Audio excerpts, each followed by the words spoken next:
Bonjour, bonsoir, ça dépend de l'ère à laquelle vous nous recevez. En ce net moment sur KN Vision, votre chaîne d'échange des idées. Un grand merci, nous avons connu surtout au Bazali pour s'abonner à la Katia KN Vision TV. Un grand merci, nous avons connu surtout au Bazali pour temps la bango, pour se permettre de biso. Donc, un grand merci. Pour continuer toujours, pour ça la confiance. Ndenge Bozali dans la Katia Wake Télévision. S'il vous plaît, vous partagez ma vidéo, vous partagez ma lien, toujours ndenge tozalaki na kati ya Wake Up Télévision. Bozala mtema munene ndesingai na mikitesi na lande o nyonso te o YouTube asali mais na bolingo tozala ngo ya mboka na biso avec démocratique du Congo yango tozali kosala boye po tosala échange d'idées na magazine na bino bandeko tosolola bandeko s'il vous plaît. Et que la malamu sur tout ça la échange ya baide au lieu que tout soit na comme biso nulle part.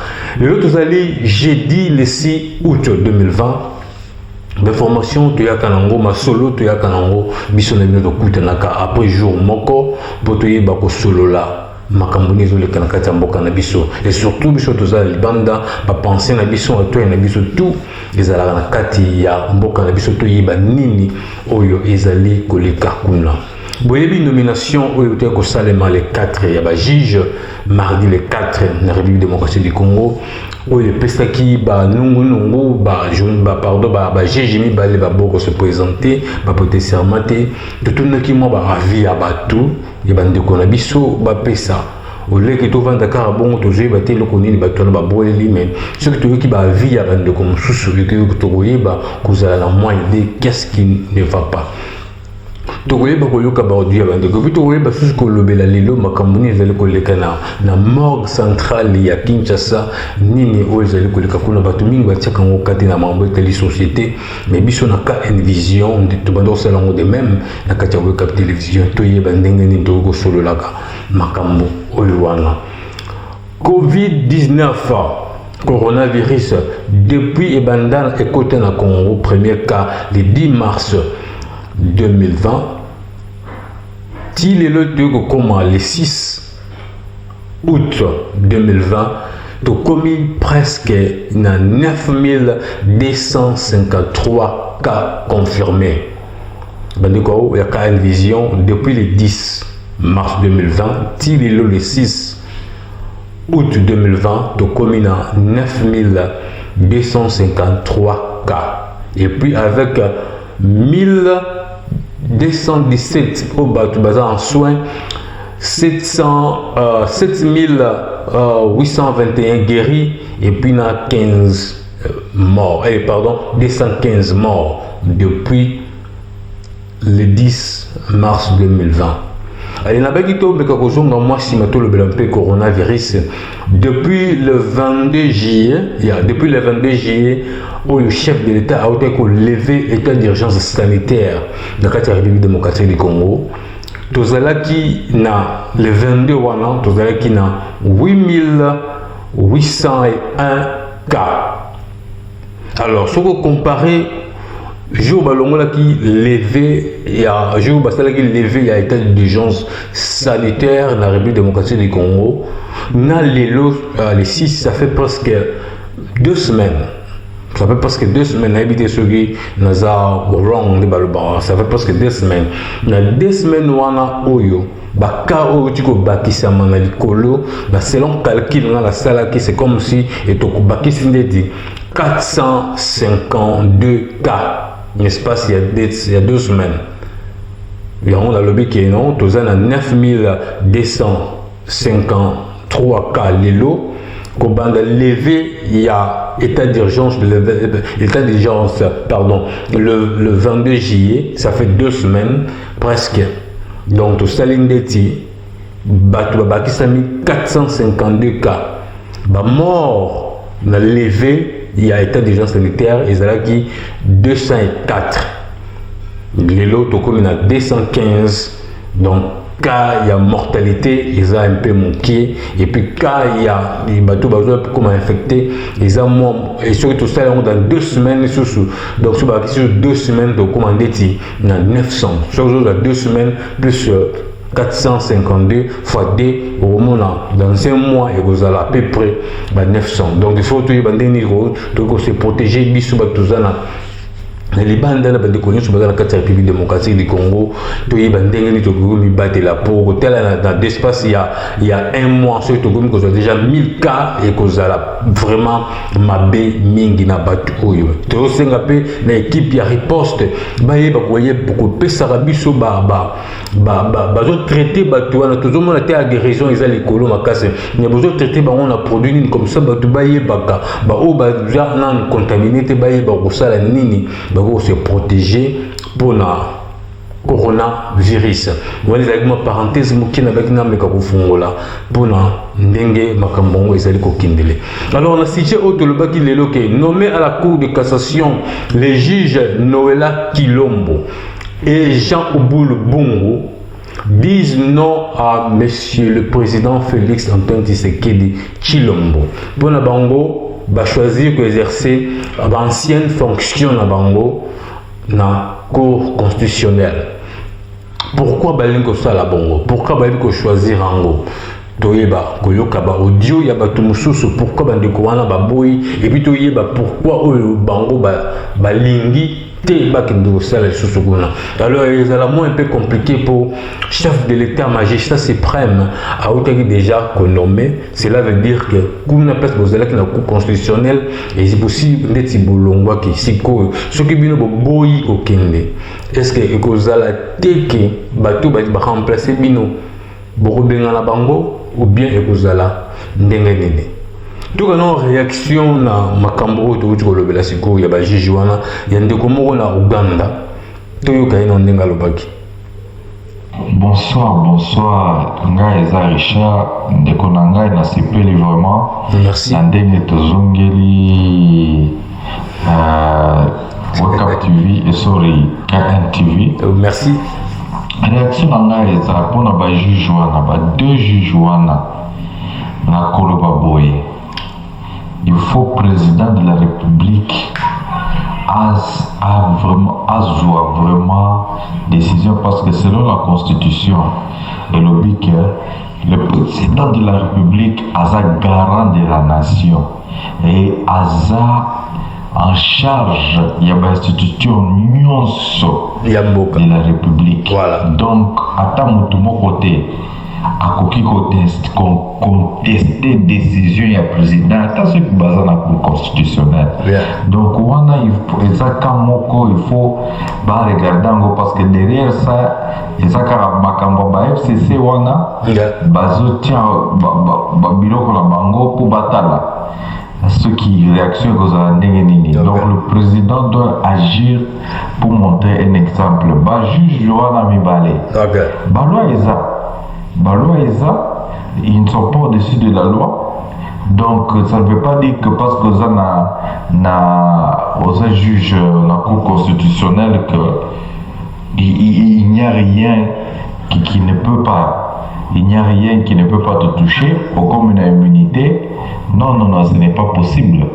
Donc maintenant, ça c'est vraiment une opportunité du président de montrer vraiment sa force, de montrer vraiment son poids, de montrer vraiment de qu'il est capable avec des opportunités comme ça. Il doit prendre des décisions drastiques qui doivent changer et tourner. Des décisions exemplaires parce que maintenant il commence à exagérer. C'est comme si tout le monde est en train de tester la force du président.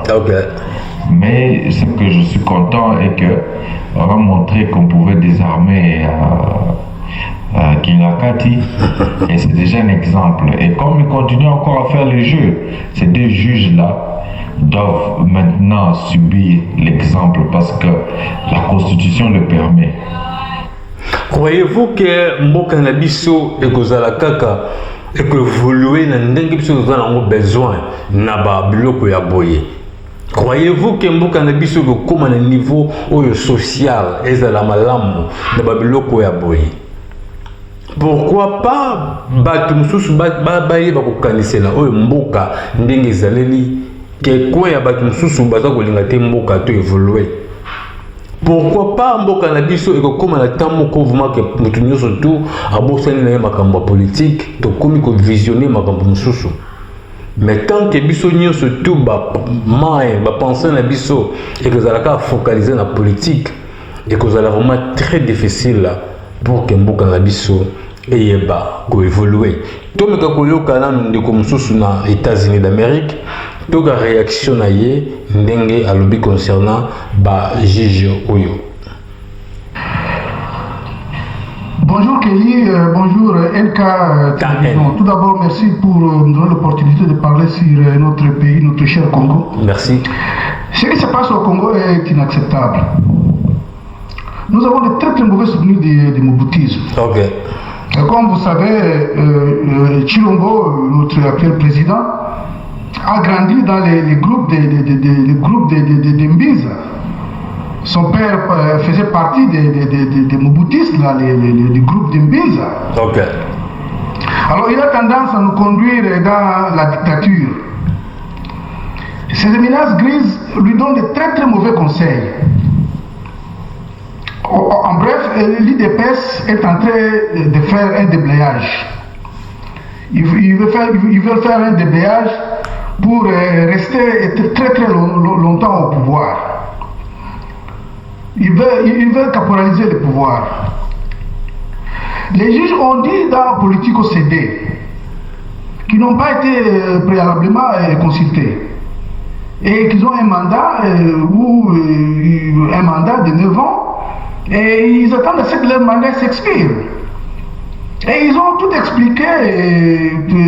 expliqué suivant les textes et les articles de la Constitution.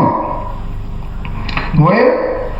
Bon, alors, voyons s'il y a des constitutionnalistes de l'IDPS, de M. Mbata, qui peut aller devant la presse pour le contredire. J'aimerais voir un homme de l'IDPS qui va contredire ce que les juges ont écrit dans la politique au CD. Les hommes de Chilombo se livrent dans toutes sortes de magouilles pour placer des béni oui dans la cour constitutionnelle, afin que le président se permette de faire du n'importe quoi. Bon, si l'affaire Kamere, par exemple, pensez-vous que Kamere pouvait se permettre de donner des injonctions au gouverneur de la Banque centrale sans l'autorisation préalable du président de la République? Est-ce que vous pensez? Je pense que seuls les idiots et les sots peuvent accepter ça. Mais je sais que le président y est pour quelque chose. Vous voyez? Il y est pour quelque chose. C'est pourquoi il veut mettre ces hommes là-bas pour qu'ils ne soient pas inquiétés. Et bon, et les dossiers, où en sommes-nous avec les dossiers de 15 millions de dollars? Cet argent est parti comme ça. Il y a des gens qui se cassent les couilles là-bas dans les mines de Kolwezi et partout là au Katanga et qui touchent $100, $200 par mois. Et puis après d'avoir généré tout cet argent, ça va à Kinshasa et les gens s'approprient cet argent des improductifs. Des gens qui s'assiedent dans les bureaux comme ça, des improductifs et qui bouffent l'argent comme ça et l'argent part comme ça. Et pourtant, il y a des policiers, il y a des gens qui touchent dans les $100 par mois. Non, c'est inacceptable. Chilombo se réveille comme ça, avec son groupe de 15, et il se décide de signer des ordonnances, faire des nominations, sans en avertir le Premier ministre, qui est le chef du gouvernement. On l'envoie dans des missions bidons comme ça au Katanga, avec le ministre de la Défense, et puis sur la radio, le Premier ministre apprend qu'il y a une nomination. Mais est-ce qu'il a fait ça à la veille ou quand il dormait dans sa chambre à coucher? Non, c'est quelque chose qui a été préparé. Vous voyez?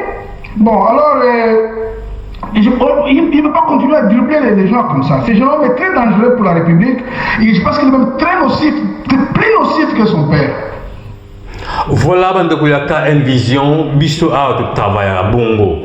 Tu l'ingara mutu aloba, oyo, azan on a mte manaye. Tu l'ingara, tu pesara mutu temps, pas plus de 4 minutes, loba, oyo, zan ango pour que côté ma bé na côté malam. Question n'a pas la qui a wana. Mutu na mutu aloba, côté na ya ma bé, na côté na ya malamu. Na ndenge ba jijouana ba loba qui, soit déjà ba boudé chef de l'État. Pourquoi? Alors, papa n'a pas aux États-Unis, apprécié à Vinaye, c'est la démocratie. Il faut que le tika moutonyon soit exprimé pour abombater Oyo. Et ça, la kati, il y a mon thème Oyo yaye. Voilà, bande quoi, le cap télévision, na bande quoi, KN Vision, ou to comme il est l'eau. Les bottes Oyo, etika la kaka, ndenge tozali, bo continuer toujours pour ça la confiance na katia chaîne na bino. To qui n'est pas de comme na Afrique du Sud, na Cape Town, yepe alobaki et puis na rozonga la sous maloba Oyo, papa na aux États-Unis alobaki pour tout évoluer bientôt canon de Oyo na Cape Town en Afrique du Sud. Bonsoir, papa Kélépan. Merci, bonsoir. Il y a KLTV. Bon, papa Kélépan, tout le monde qui va là, mais ils allaient vraiment essayer de voter comme on a des juges Mobimba, pour prêter serment. Pour la Bibi, ils allaient manquement, ils allaient disrespectful. Il y a Kilomba, Nakoboul. On va aller vraiment Kilombo. Nakoboul. Kilomba. Bango vraiment, va raisonner, bango dans banani. Donc, bango sait que Bangi Kaka, Bazala Baumbu, Yakamila. Yeah. Je t'aime ma mère pour répondre à papa Nangai. Tu dis que tu es des bosses, et t'as pour la main bien. Vraiment, ils allaient bien, ils allaient disrespectful, ils allaient manquement. Ok. Dans le gouvernement congolais. Okay. Donc, ils ont passé.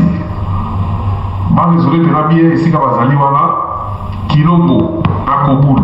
Kilomba. Les autres, ils vont expliquer Bissot. Les autres, ils vont prêter serment. Il faut expliquer Bissot. Les autres, ils vont prêter serment. Il faut être au Yéba. Bissot, tu vas prêter pour t'habiter pour la babo. Ils vont expliquer Bissot dans nous. Merci. Voilà, bande quoi, KN Vision. Bande comme sous ba éviter pourquoi Oyo. De Konabiso Noël Kilomba.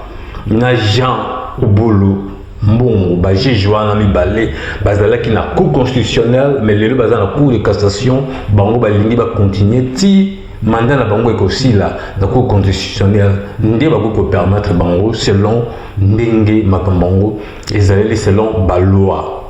Alors ba loi et lobby ba loi na ba article ne ba tu ba ko sala yango na ndenge ya constitution et yeba ko pesa mutu na mutu place na valeur na ye ou ya ko sala musala na malamu. Alors selon bango, selon ba juge mibale oyo, c'est comme si bazala qui ba contacté bango te avant pour que ba yeba ki bazali nommé. Bazaki n'a regret parce qu'il a fallu contacter Bangonano pour que la nomination soit là. Mais contacter Bangote, de limiter procédure, il faut contacter dans le bateau ou bien la surpris qui va nommer telle place, telle place. Alors, lettre comme le chef de l'État, pour Bazapé Bazobate, ils ont écrit. Comme le chef de l'État, qui est pour l'Andeko, il y a Cape Town en Afrique du Sud, peut-être à Tunibaï, Fabiso, au Nini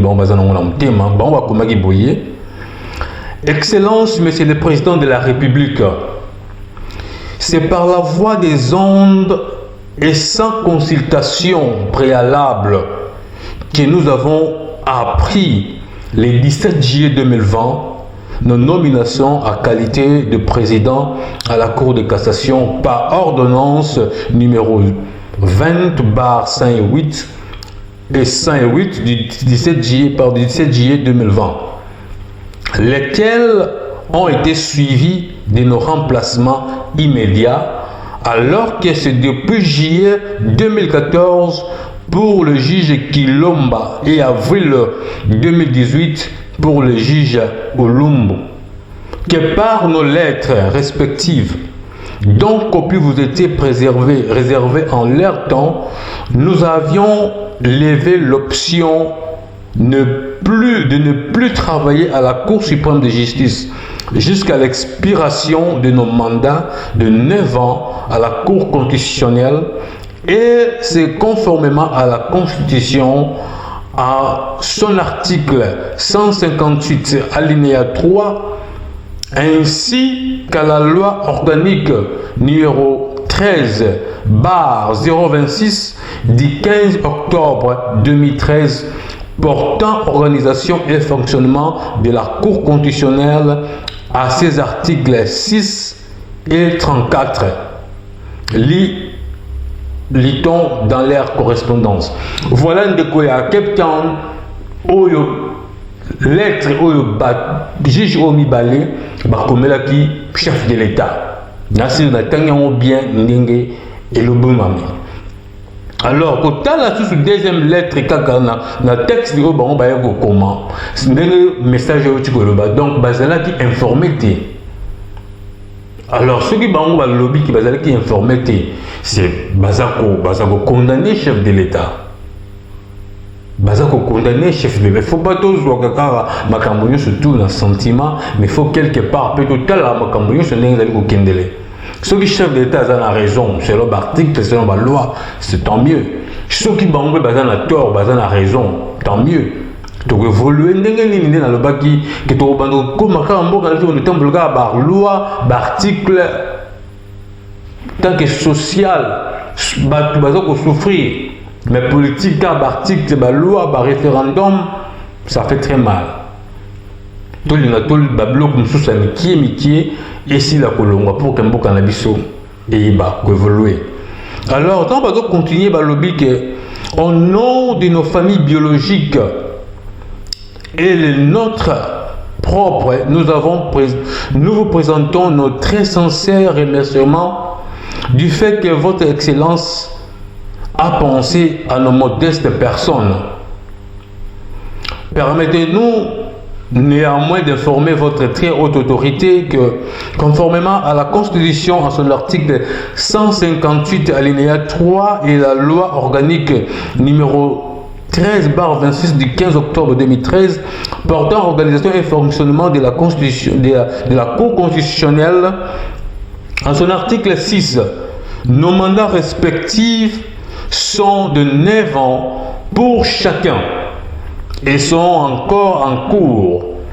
Quant à l'ordonnance numéro 20/108 du 17 juillet 2020, nous notifier, elle ne fait pas allusion dans ses visas à la loi organique portant organisation et fonctionnement de la Cour constitutionnelle, mais elle s'est plutôt basée sur les articles 69, 79, 82, 152 et 153 de la Constitution qui permettent en exergue votre pouvoir sur les juridictions de l'ordre judiciaire et le Conseil supérieur de la magistrature, alors que la Cour constitutionnelle ne fait pas partie de cet ordre de juridiction, dont celle son président et en même temps président du Conseil supérieur de la magistrature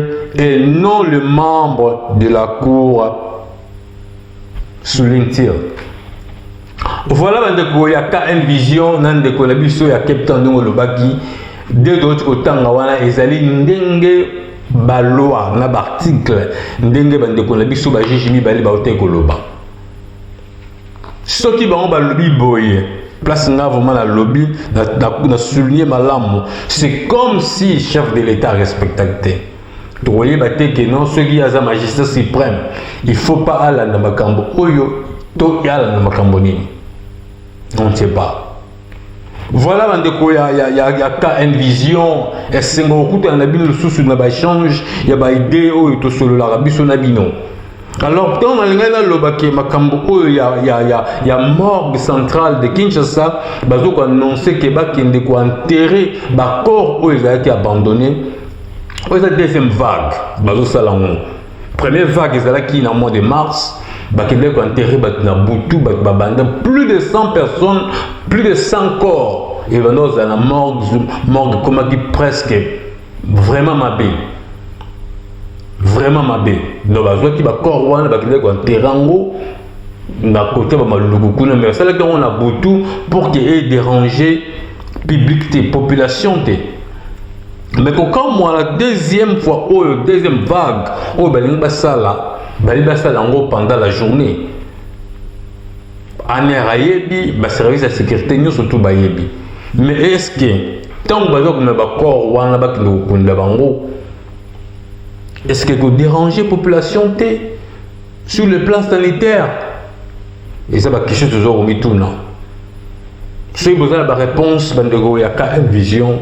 Bon, mais maintenant, tout solo, on a comme ça, avant que ça va annoncer déjà, avant que ça les langues, tout l'ingénieur la part dans la moindre de la carte pour qu'il balali, mais population basée un peu protégée par rapport au salango pendant la journée.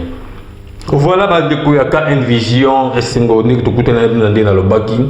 Il y a vraiment Koutia Maboko na kati ya chaîne Nabino où il peut se rabino temps ya ko exprimer et peut se rabino temps ya ko lo makambo etalami pour na mboka Nabino. Na cinquième grand merci na bande connu surtout ba participer na ba audio liya lelo. Ndeko mo atindela ngai pe texte na mais na bourse ni pays azali en tout cas il va olimbisa mais na yebi ka lobaki c'est le moment que chef de l'état aye ba ko laksa autorité na ye ba ko laksa qui mo congé na ye. En tout cas, vous avez malam vraiment. Donc, prochainement, dans le bar toujours, na numéro Msoso. Bye bye.